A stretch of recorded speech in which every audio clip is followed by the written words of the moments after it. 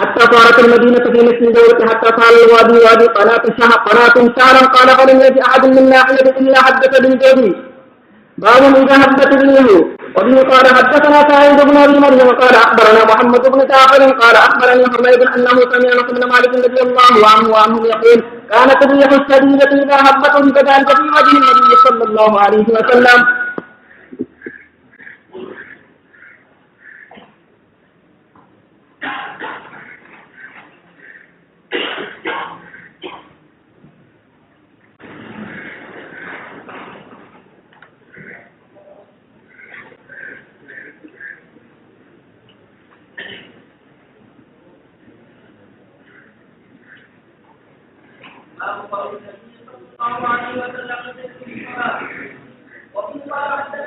قال حدثنا شعبة عن الحكم عن مجاهد عن ابن عباس رضي الله عنه وعنهم ان النبي صلى الله عليه وسلم قال نصيحة بالصبا واولك قاعد بالتدبير.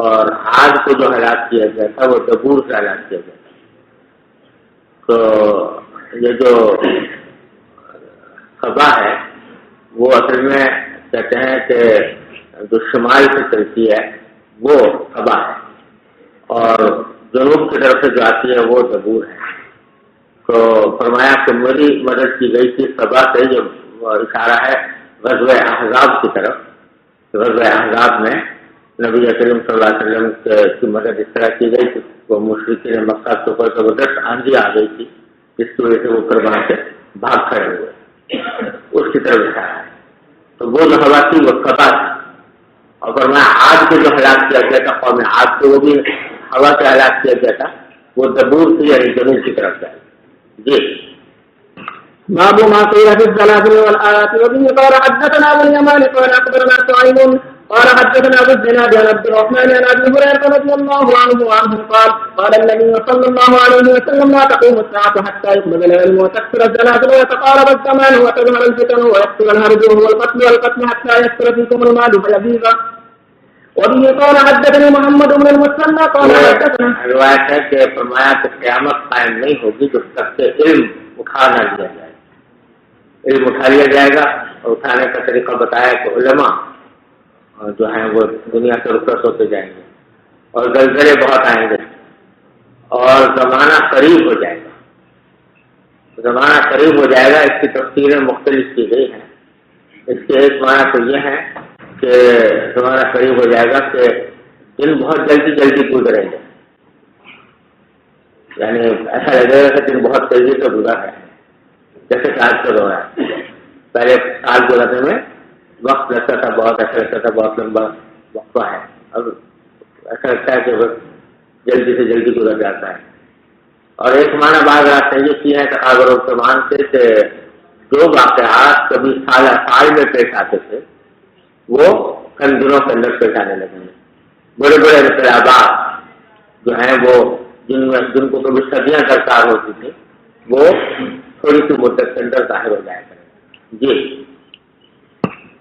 وبه قال حدثني محمد بن المثنى قال حدثنا عتيبة بن حسن قال حدثنا ابن عون عن نافع عن ابن عمر رضي الله عنه وعنهم قال اللهم بارك لنا في شامنا وفي يمننا قالوا وفي نجدنا قال اللهم بارك لنا في شامنا وفي يمننا قالوا وفي نجدنا قال هنالك الزلازل والفتن وبيعت مطر الشيطان. یہ آپ نے دعا فرمائی کہ اللہ ہمارے شام کی طرف میں بھی برکت دے اور یمن کی طرف میں بھی برکت دے. تو شام اور یمن دونوں کے لیے آپ نے دعا فرمائی. حالانکہ اس وقت شام جو ہے وہ فتح نہیں ہوا تھا, مسلمانوں کے پاس نہیں آیا تھا. تو لیکن غالباً اشارہ اس طرف تھا کہ اس وقت میں مسلمان اس پر فتح پا لیں گے. اور یہ معنی ہو سکتا ہے کہ جو ہماری شام کی سمت ہے اس کے اندر برکت عطا فرما. تو صحابہ کرام نے ایک طرح سے درخواست کی کہ جو دعا آپ شام اور یمن کے لیے کر رہے ہیں وہی نجد کے لیے بھی کر دیں. وہ خالی وفی نجد دینا.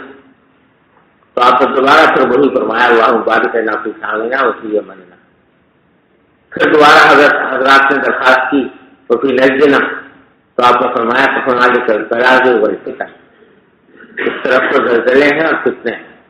اور بہا یقین و قرن شیطان اور وہیں سے شیطان کا ٹیم بھی شروع ہوتا ہے. مسجد کی طرف تھا وہ مدینہ منورہ سے نہیں تو تھا مسجد کی طرف تھا.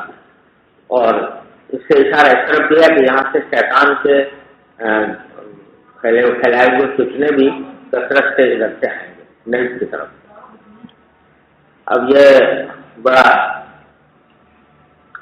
واضح ارشاد ہے کہ یہاں سے فتنے ہوں گے, یہاں سے زلزلے ہوں گے, یہاں سے شیطانی اثرات جو ہیں وہ پہنچیں گے. تو نجد جو ہے وہ مشرق کی طرف واقع ہے اور اس میں آپ نے فتنوں کی پیشین گوئی کی ہے. اور اسی جانب سے مدینہ منورہ پر جو فتنے آئے وہ در حقیقت اسی جانب سے آئے. حضرت عثمان رضی اللہ عنہ کو واقع لے. تو اس واسطے اس کی پیشین گوئی ہے. لیکن یہ مطلب نہیں ہے کہ نجم میں ہمیشہ ہی خرابی رہے گی. لیکن جو فتنے عالم اسلام کے اوپر آنے والے ہیں ان کے بارے میں آپ نے فرمایا کہ ان کے آنے کی کم کی ہے. جی باب قول الله عز وجل وتجعلون رزقكم أنكم تكذبون قال ابن عباس رضي الله عنه شكرة. یہ آیت کریمہ ہے جو کفار سے خطاب کر کے فرمایا گیا ہے کہ تجعلون رزقکم انکم تکذبون، تم نے اپنا رزق یہ بنا رکھا ہے کہ اللہ تعالیٰ کی توحید کا انکار کرتے ہو. تو اس کے دو معنی ہو سکتے ہیں. ایک معنی تو یہ ہے کہ اللہ نے تمہیں رزق دیا تو رزق کا تقاضا یہ تھا کہ اس رزق پر اللہ تعالیٰ کا شکر ادا کرتے، لیکن تم نے شکر یہ بنا رکھا ہے کہ تقریب کرتے ہو. تو رزق حکم کرانا شکر کرو. تو ای شکر حکم یہ جو آیت تفصیل دخل کی نا عبداللہ بن عباس نے فرمایا کہ رزق حکم تمہارا کیا ہے؟ شکر حکم. تم نے شکریہ اس کا یہ بنا رکھا ہے کہ اللہ تعالیٰ کی تقریب کرنی شروع کر دیتے ہو. ایک تفصیل ہے یہ عبداللہ بن عباس سے بن گئی ہے. اور دوسری تفصیل یہ بھی بات نے کی ہے کہ اس کے معنی یہ ہے کہ تم نے تقریب کو اتنا ہی ضروری سمجھ رکھا ہے جیسے کہ رزق. تم نے کھانا پینا ہی اتنا ہی بنا رکھا ہے کہ تقریب کرتے رہتے اور وقت. یہ تفصیلی باتیں کی. اشارہ بعد میں سر وہی حدیبیہ کے موقع پر جو حدیث فرمائی تھی وہ پہلے بھی گزر گئی ہے، وہ یہاں روایت کی. جی حدثنا اسماعيل قال حدثني مالك عن صالح بن كيسان عن عبيد الله بن عبد الله بن عتبة بن مسعود رضي الله عنه عن زيد بن خالد الجهني أنه قال صلى لنا رسول الله صلى الله عليه وسلم صلاة الصبح بالحديبية على عشر سماء كانت من الليلة فلما انصرف النبي صلى الله عليه وسلم أقبل على الناس فقال هل تدرون ماذا قال ربكم؟ قالوا الله ورسوله أعلم. قال أتبع من عبادي مؤمن بي وكافر، فأما من قال مؤمن بفضل الله ورحمته فذلك مؤمن بي وكافر بالكوكب، وأما من قال بنحو كذا وكذا فذلك كافر بي مؤمن بالكوكب. باب لا يدري متى يدري المطر إلا الله عز وجل. قال أبو هريرة رضي الله عنه عن النبي صلى الله عليه وسلم خمس لا يعلمهن إلا الله. وابن قال حدثنا محمد بن يوسف قال حدثنا سفيان عن عبد الله بن دينار عن ابن عمر رضي الله عنه وعنهم قال النبي صلى الله عليه وسلم استعمل غير خمس لا يعلمها إلا الله. لا يعلم أحد ما يكون في غد ولا يعلم أحد ما يكون في الأرحام ولا تعلم نفس ما لا تكسب غدا وما تدري نفس بأي أرض تموت وما يدري أحد متى يدري المطر. یہ 5 چیزیں فرمایا اللہ کے سوا کوئی نہیں جانتا. اس میں سے ایک بارش بھی ہے. جب بارش کب آئے گی کسی کو پتہ نہیں ہو سکتا. یہ جو پیشن گوئیاں ہوتی ہیں موسمیات کی وغیرہ کی یہ اس سے منافی نہیں. اس واسطے کہ یہ محض قیاسات ہوتے ہیں، یقینی خبر ان کو بھی نہیں ہو سکتی. ٹھیک ہے وہ قیاسات اکثر اوقات صحیح بھی ثابت ہو جاتے ہیں جہاں اگر صحیح طریقے سے کیا جائے. ہمارے یہاں تو الٹا ہی ہوتا ہے، لیکن بہت سی جگہوں پر صحیح بھی ہو جاتے ہیں، لیکن وہ اس کو علم یقینی نہیں کہہ سکتے، وہ محض قیاسات ہیں. اور یہ جو فرمایا کہ ارحام کے اندر جو کچھ ہے وہ تو اللہ کی کوئی نہیں جانتا. اس کے بارے میں عام طور سے تفصیل یہ کی جاتی ہے کہ یہ کوئی پتہ نہیں لگا سکتا کہ اندر رحم کے اندر مذکر ہے یا مؤنث ہے. تو یہ تفصیل کی جاتی تھی عام طور پر، اور اس لحاظ سے وہ اس پر کوئی اشکال بھی نہیں تھا کہ واقعات پہلے کسی کو پتہ نہیں چلتا تھا کہ یہ مذکر ہے یہ مؤنث ہے. اب کچھ طریقے ایسے آ گئے ہیں سائنسی جن سے کہ اس کے تفسیر اور تانیث کا پتہ لگ جاتا ہے، تو لیکن وہ بھی بہت یقینی نہیں ہے. الٹرا ساؤنڈ ہے یا جو جینس کا ٹیسٹ ہوتا ہے اس سے بھی پتہ لگ جاتا ہے. تو اول تو بہت سے ابھی تک ڈاکٹر اس پر متفق نہیں ہے کہ یہ علم جو ہوتا ہے یہ علم یقینی ہوتا ہے یا ظنی ہوتا ہے. تو اس لیے یہ منافی نہیں ہے اس کے. لیکن اگر ریسرچ یقینی بھی ہو، ثابت ہو جائے تو یقینی طور سے پتہ لگ جاتا ہے کہ بچہ جو ہے وہ مؤنث ہے یا مذکر ہے، تو زیادہ نہیں پتہ لگے گا نا کہ مؤنث ہے یا مذکر ہے. اور قرآن نے جو فرمایا یعلم ما فی الارحام، تو اس کے معنی یہ ہے، اس کے معنی یہ بھی ہو سکتے ہیں کہ چاہے اس کو مذکر و مؤنث ہونے کا کسی طرح پتہ لگ جائے، لیکن بے شمار باتیں اس کی ایسی ہیں جن کا کسی کو پتہ نہیں. آیا باقی زندہ پیدا ہوگا یا نہیں ہوگا، تو پیٹی میں مر جائے گا یا اس کے اوصاف کیسے ہوں گے، صحیح سالم پیدا ہوگا یا کوئی عیب پیدا ہو جائے گا اس کے اندر، وغیرہ وغیرہ.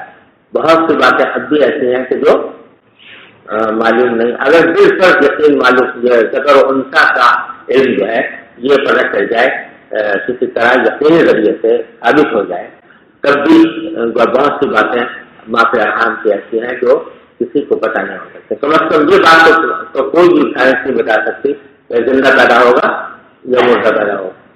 جی ابواب الكسوف. بسم الله الرحمن الرحيم. باب الصلاة في كسوف الشمس. سند المتصل منا الى امام الامام الحافظ الحجة امير المؤمنين في الحديث ابي عبد الله محمد بن اسماعيل بن ابراهيم الجوفي البخاري متعنا الله بعلومه وفيوضه وبركاته امين. قال حدثنا عمرو بن عون قال حدثنا خالد عن يونس عن الحسن عن عبادة قال كنا عند النبي صلى الله عليه وسلم فانكسفت الشمس فقام رسول الله صلى الله عليه وسلم يجر رداءه حتى دخل المسجد فدخلنا فصلى بنا ركعتين حتى انزلت الشمس فقال ان الشمس والقمر لا ينكسفان لموت احد واذا رايتموها فصلوا وادعوا حتى ينكشف ما بكم حتى يكشف ما بكم. وبه قال حدثنا شعب بن عباد قال اخبرنا ابراهيم بن حميد عن اسماعيل عن قيس قال سمعت ابا مسعود يقول قال النبي صلى الله عليه وسلم ان الشمس والقمر لا يخسفان لموت احد من الناس ولكنهما آيتان من آيات الله فإذا رأيتموها فقوموا فصلوا.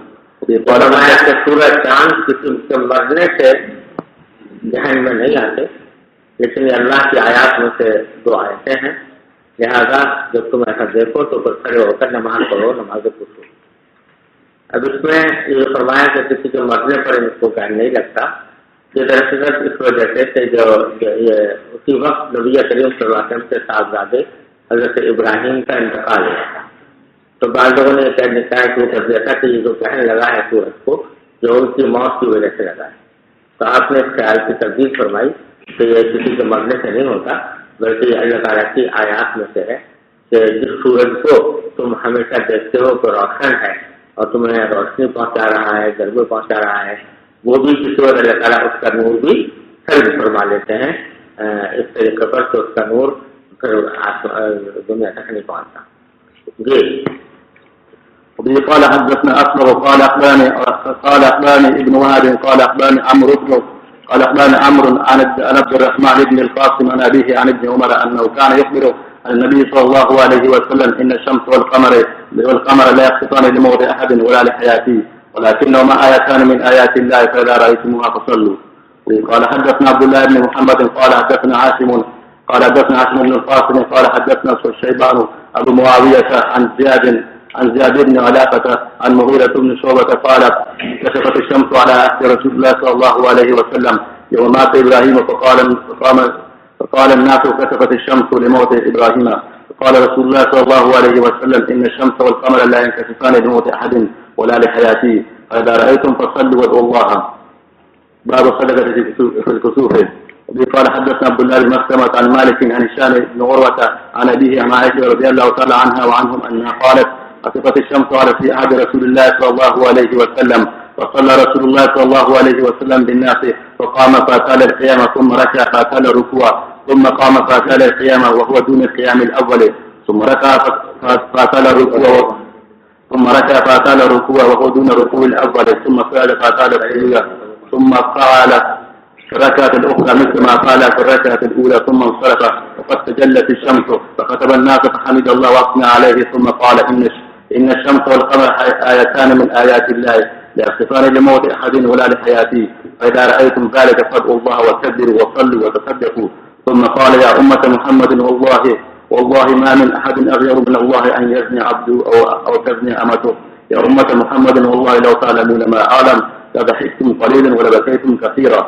یہ آیت کی حدیث ہے جس پر تفصیل سے واقعہ بیان کیا ہے کسوف الشمس کا.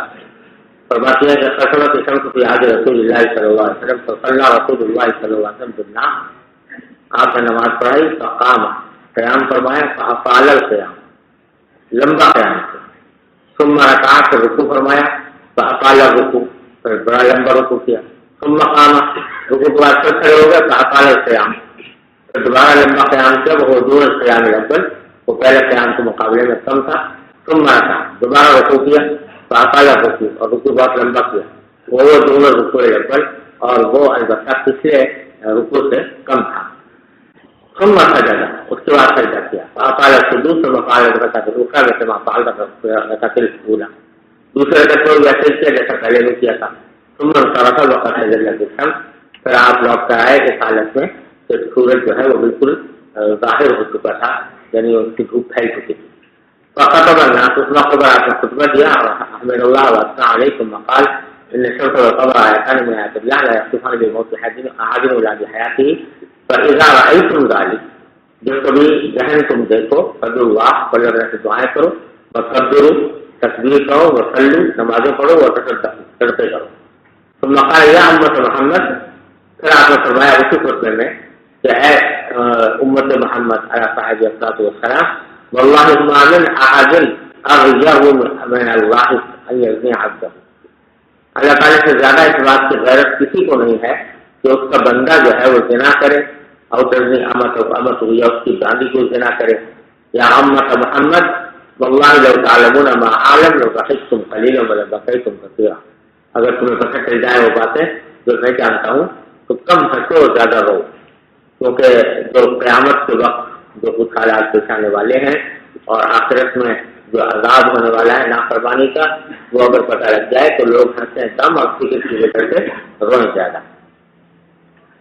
اس حدیث میں خصوص کے لیے نماز خصوص میں دو رکوع کا ذکر ہے عائشہ کی حدیث میں، اور اسی سے شافعیہ استدلال کرتے ہیں کہ نماز خصوص میں رکوع دو ہے، ایک ہے.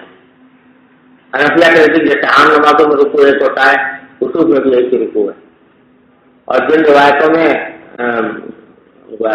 حنفیہ کا استدلال جو ہے وہ پیچھے بکرا کی حدیث گزری نا، سب سے پہلی حدیث کی گزری ہے باب میں، دخلنا فصلى بنا ركعتين، آپ نے دو رکعتیں پڑھی، اور دو رکعت میں اصل جو ہے وہ رکوع میں سے نکلا ہے رکعت، تو اس میں کہیں انہوں نے دو رکوع کا ذکر نہیں کیا بلکہ دو رکعتوں کا ذکر کیا جیسے کہ عام قسم کی ہوتی ہیں. اب جن روایتوں میں عائشہ وغیرہ فرما رہی ہیں کہ آپ نے دو رکوع کیے، تو اس کا جواب بعض حنفیہ کی طرف سے تو یہ دیا گیا ہے کہ ان حضرات کو غلط فہمی ہوئی، حضرت عائشہ کو، عبداللہ بن عباس کو، اور جو ہے سمرہ بن جندب کو، ان لوگوں کو غلط فہمی ہوئی کیونکہ یہ کم سن صحابہ سے یا خواتین تھی، جس سے لوگ ایک سے زیادہ رکوع روایت کر رہے ہیں وہ یا خواتین میں سے ہیں جیسے حضرت عائشہ، یا کم سن ہیں جیسے کہ عبداللہ بن عباس. تو حنفیہ یہ کہتے ہیں کہ جو پچھلے یہ سب وہ لوگ ہیں جو پچھلی سبوں میں کھڑے ہوتے ہیں.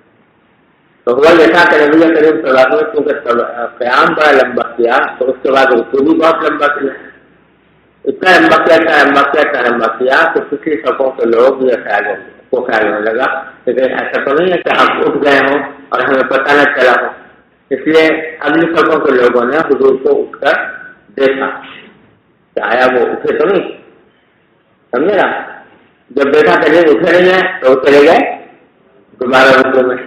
تو پچھلی سبوں کے لوگوں نے یہ سمجھا کہ دوسرا رکوع ہے، اس کی وجہ سے ان کو رکوع روایت کر. یہ عام طور سے یہ جواب دیا جاتا ہے، لیکن یہ جواب جو ہے یہ دل میں اترتا نہیں. وجہ اس کی یہ ہے کہ اول تو اتنی زبردست غلط فہمی کہ اس کو دو رکوع پر محمول کر رہے ہیں، عائشہ بھی، عبداللہ بن عباس بھی، سمرہ بن جندب بھی وغیرہ وغیرہ، عبداللہ بن عمر بھی، یہ بعید معلوم ہوتا ہے. اگر بالکل کو غلط فہمی ہوئی بھی ہو تو وہ نماز کے بعد پہلے وہ کیا ہوا تھا کہ سارے دوسرے کو پوچھتا ہے بھائی کیا کیسا ہوا تھا، دو رکوع ہوئے تھے، کیا ہوا تھا، تو لوگ غلط فہمی دور ہو جاتی نماز کے بعد کرنے دو رکوع نہیں تھے بلکہ اگلے لوگوں نے اس میں دیکھا تھا. یہ غلط فہمی باقی رہنے والی نہیں تھی. اب ساری عمر باقی رہے آخر تک یہ کہتے رہے کہ دو رکوع ہے، بلال عباس بھی آخر تک کہتے رہے کہ دو رکوع ہوئے اور وہ غلط فہمی دور نہ ہو. یہ بات بعید ہے، یہ قابل تسلیم نظر نہیں آتی. صحیح توجہ یہ ہے کہ حقیقت میں تو باقی رسول کریم صلی اللہ علیہ وسلم نے ایک سے زیادہ رکوع فرمائے، روایات میں جو آتا ہے وہ صحیح آتا ہے کہ آپ نے رکوع زیادہ فرمایا. لیکن یہ دوسری روایات سے بھی ثابت ہے کہ اس خصوص کے موقع پر رسول کریم صلی اللہ علیہ وسلم کو جنت و جہنم کا نظارہ کرایا گیا اور خاص کیفیات آپ اس کو بتائی ہوئی.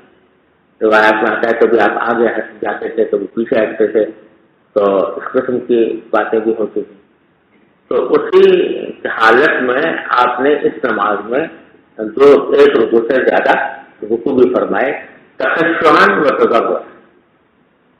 ان مناظر کو دیکھنے کے بعد تخشعاً و تضرعاً آپ نے ایک سے زیادہ رکوع فرمائے اور یہ آپ سے ثابت ہے. لیکن جب نماز کے بعد خطبہ دیا جیسا کہ یہاں مذکور ہے، تو اس خطبے میں آپ نے جو حکم دیا ہے وہ اس یہاں تو نہیں ہے، لیکن اصحاب سنن نے اس کو روایت کیا ہے کہ آپ نے فرمایا کہ فَإِذَا رَأَيْتُمُوهَا فَصَلُّوا كَأَحْدَثِ صَلَاةٍ صَلَّيْتُمُوهَا.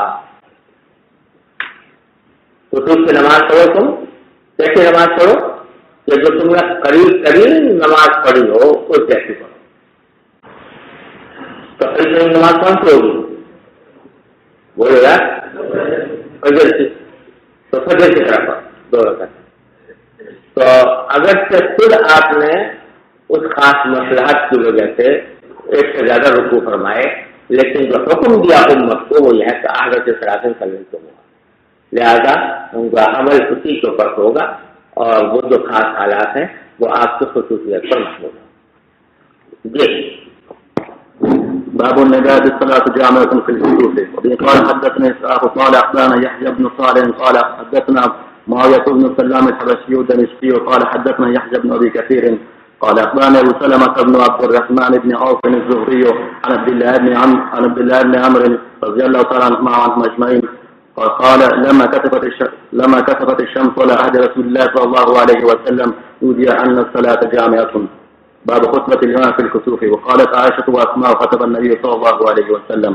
وبه قال حدثنا يحيى بن بكير قال حدثني الليث عن عقيل عن ابن شهاب وقال حدثني أحمد بن صالح قال حدثنا عنبسة قال حدثنا يونس عن ابن شهاب قال حدثني عروة عن عائشة زوج النبي صلى الله عليه وسلم قال خسفت الشمس في حياة النبي صلى الله عليه وسلم فخرج إلى المسجد قال فكف الناس وراءه فكبر فاذكر رسول الله صلى الله عليه وسلم قراءة طويلة ثم كبر فركع ركوعا طويلا ثم قال سمع الله لمن حمده فقام ولم يسجد وقرأ قراءة طويلة هي أدنى من القراءة الأولى ثم كبر وركع ركوعا طويلا وأدنى من الركوع الأول ثم قال سمع الله لمن حمده ربنا ولك الحمد ثم سجد ثم قال في الركعة الآخرة مثل ذلك واستكمل 4 ركعات في 4 سجدات وأنزلت الشمس قبل أن ينصرف ثم قام فأثنى على الله بما وأهله ثم قال هما آيتان من آيات الله لا يختفان لموت أحد ولا لحياته فإذا رأيتموها فاقصوا إلى الصلاة. وكان يحدث كثير بن عباس أن عبد الله بن عباس كان يحدث يوم خسفت الشمس بمثل حديث عروة عن عائشة فقلت لعروة إن أخاك يوم خسفت الشمس بالمدينة لم يزد على ركعتين مثل الصبح قال أجل لأنه أخشى السنة. باب هل يقول كسفت الشمس أو خسفت. وقال الله عز وجل خسف القمر. قال حدثنا سيد بن نصير قال حدثنا الليث قال حدثنا عقيل عن ابن شهاب قال أخبرني عروة بن زبير أن عائشة رضي الله تعالى عنها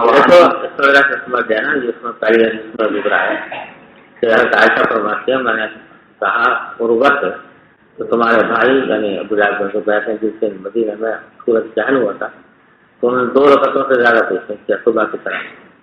تو انہوں نے کہا کہ ہاں عروہ نے کہا کہ ہاں لأنه أخطأ السنة انہوں نے سنت میں غلطی کی. عائشہ نے کہا کہ وہ تو 2 رکعتیں عام فجر کی رکعتوں کی طرف پڑھی جس پر 1 رکوع سے زیادہ نہیں تھا 1 رکعت میں.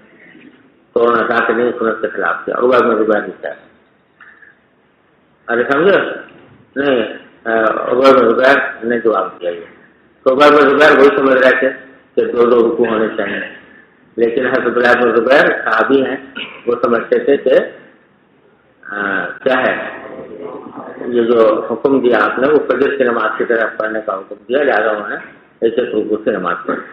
جی قال حدثنا سيد بن نصير قال حدثنا الليث قال حدثني عقيل عن ابن شهاب قال أخبرني عروة بن زبير أن عائشة رضي الله تعالى عنها وعنهم زوج النبي صلى الله عليه وسلم أخبرته أن رسول الله صلى الله عليه وسلم صلى يوم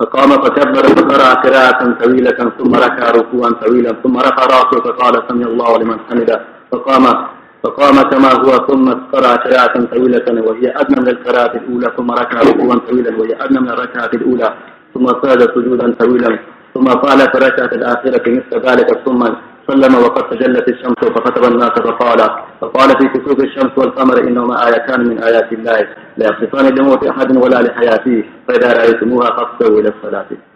بسم الله الرحمن الرحيم. باب قول النبي صلى الله عليه وسلم يخص الله عباده بالكسوف. قاله أبو موسى عن النبي صلى الله عليه وسلم. السند المتصل منا إلى الإمام الحافظ الحجة أمير المؤمنين في الحديث أبي عبد الله محمد بن إسماعيل البخاري رحمه الله تعالى متعنا الله بعلومه وقيوده بركته آمين. قال حدثنا قتيبة بن سعيد قال حدثنا حمد بن زيد عن يونس عن الحسن عن أبي بكر رضي الله تعالى عنه وعنهم قال رسول الله صلى الله عليه وسلم إن الشمس والقمر آيتين من آيات الله لا ينكسفان لموت أحد ولكن يخص الله بهما عباده. ولم يذكر عبد الوارث والشعبة وخالد بن عبد الله وحمد بن سلمة عن يونس يخص الله بها عباده وتابعه موسى عن المبارك عن الحسن قال أخبرني أبو بكر عن النبي صلى الله عليه وسلم يخص الله بهما عباده وتابعه الأشعث عن الحسن. باب التعوذ من عذاب القبر في الكتب. وبه قال حدثنا عبد الله بن مسلمة عن مالك عن يحيى بن سعيد عن عمرة بنت عبد الرحمن عن عائشة رضي الله تعالى عنها وعنهم زوج النبي صلى الله عليه وسلم إن يهودية جاءت تساءلها فقال لها أعاذك الله من عذاب القبر. فسألت عائشة رسول الله صلى الله عليه وسلم أيعذب الناس في قبورهم؟ فقال رسول الله صلى الله عليه وسلم أعوذ بالله من ذلك. ثم ركب رسول الله صلى الله عليه وسلم ذات غداة مركبا فخسفت الشمس فرجع ضحى فمر رسول الله صلى الله عليه وسلم بين ظهراني الحجر ثم قام يصلي وقام الناس وراءه فقام قياما طويلا ثم ركع ركوعا طويلا فقام قياما طويلا وهو دون القيام الأول ثم ركع ركوعا طويلا وهو دون الركوع الأول ثم ركع ثم فتجد ثم قام فقام قياما طويلا وهو دون القيام الأول ثم ركع ركوعا طويلا وهو دون الركوع الأول ثم ركع فقام قياما طويلا وهو دون القيام الأول ثم ركع ركوعا طويلا وهو دون الركوع الأول ثم رفع فسجد وانصرف فقال ما شاء الله أن يقول ثم أمرهم أن يتعوذوا من عذاب القبر. باب الطول السجود في الكسوف. وبه قال حدثنا أبو نعيم قال حدثنا شيبان عن يحيى عن عبد سلمة عن عبد الله بن عمرو أنه قال لما كسفت الشمس على عهد رسول الله صلى الله عليه وسلم نودي أن الصلاة جامعة فركع النبي صلى الله عليه وسلم في سجدة ثم قام ركعتين في سجدة. فركع النبي صلى الله عليه وسلم ركعتين في سجدة ثم قام فركع ركعتين في سجدة ثم جلس ثم جلس جلي عن الشمس وقالت عائشة رضي الله تعالى عنها ما سجدت سجودا قد كان أطول منها. باب صلاة الكسوف جماعة. وصلى لهم ابن عباس في صفة زمزمة وجمع علي بن عبد الله بن عباس وصلى ابن عمر. وبه قال حدثنا عبد الله بن مسلمة عن مالك عن زيد بن أسلمة عن عطية بن يسار عن عبد الله بن عباس رضي الله عنهم قال إن خسفت الشمس على عهد النبي صلى الله عليه وسلم فصلى رسول الله صلى الله عليه وسلم فقام قياما طويلا نحوا من قراءة سورة البقرة ثم ركع ركوعا طويلا ثم رفع فقام قياما طويلا وهو دون القيام الأول ثم ركع ركوعا طويلا وهو دون الركوع الأول ثم سجد ثم قام قياما طويلا وهو دون القيام الأول ثم ركع ركوعا طويلا وهو دون الركوع الأول ثم رفع فقام قياما طويلا وهو دون القيام الأول ثم ركع ركوعا طويلا وهو دون الركوع الأول ثم سجد ثم انصرف وقال تجلت الشمس وقالت إن الشمس والقمر آيات من آيات الله لا يخطفان لموت أحد ولا لحياته فإذا رأيتم ذلك فاذكروا الله. قالوا يا رسول الله رأيناك تناولت شيئا في مقامك ثم رأيناك تتعسى فقال إني رأيت الجنة وتناولت عنقودا ولو أسبته لأكلت منه ما بقي في الدنيا وأريد النار فلم أرى منزلة كاليوم قد ورأيت أكثر أهلها النساء. قال بما يا رسول الله؟ قال بكفرهن. قيل أن يكفرن بالله؟ قال يكفرن العشيرة ويكفرن الإحسان ولو أحسنت إلى إحداهن الدهر كله ثم رأت منك شيئا قال ما رأيت منك خيرا قط. بسم الله الرحمن الرحيم. باب صلاة النساء مع الرجال في الكسوف. وبالسند المتصل منا إلى الإمام الهمام الحافظ الحجة أبي عبد الله محمد بن إسماعيل البخاري رحمه الله تعالى ومتعنا بعلومه وفيوضه وبركاته آمين. قال حدثنا عبد الله بن يوسف قال أخبرنا مالك عن هشام بن عروة عن امرأته فاطمة بنت المنذر عن أسماء بنت أبي بكر أنها قالت أتيت عائشة رضي الله تعالى عنها وعنهم زوج النبي صلى الله عليه وسلم حين خسفت الشمس فإذا الناس قيام يصلون فإذا هي قائمة تصلي فقلت ما للناس فأشارت بيدها إلى السماء وقالت سبحان الله. فقلت آية فأشارت أي نعم. قالت فقمت حتى تجلاني الغشي فجعلت أصب فوق رأس الماء. فلما انصرف رسول الله صلى الله عليه وسلم حمد الله وأثنى عليه ثم قال ما من شيء كنت لم أره إلا وقد رأيته في مقام هذا حتى الجنة والنار. ولقد وصي إلي أنكم تفتنون في القبور مثله قريبا من فتنة الدجال لا أدري أيتهما. قالت أسماء يؤتى أحدكم فيقال له ما علمك بهذا الرجل فأما المؤمن أو قال المسلم لا أدري أي ذلك. قالت أسماء فيقول محمد رسول الله جاءنا بالبينات والهدى فعجزنا وآمنا واتبعنا فيقال له نم صالحا فقد علمنا إن كنت لمحسنا. وأما المنافق أو قال المرتاب لا أدري أيهما. قالت أسماء فيقول لا أدري سمعت الناس يقولون شيئا فقلته. باب من أحب العتاقة في كسوف الشمس. وبه قال حدثنا ربيع بن يحيى قال حدثنا زائدة عن هشام عن فاطمة عن أسماء رضي الله تعالى عنها وعنهم قالت لقد أمر النبي صلى الله عليه وسلم بالعتاقة في كسوف الشمس. باب صلاة الكسوف في المسجد. وبه قال حدثنا إسماعيل قال حدثني مالك عن يحيى بن سعيد عن عمرة بنت عبد الرحمن عن عائشة رضي الله تعالى عنها وعنهم أن يهودية جاءت تسألها فقالت أعاذك الله من عذاب القبر. فسألت عائشة رسول الله صلى الله عليه وسلم أيعذب الناس في قبورهم؟ فقال رسول الله صلى الله عليه وسلم أيضا بالله من ذلك.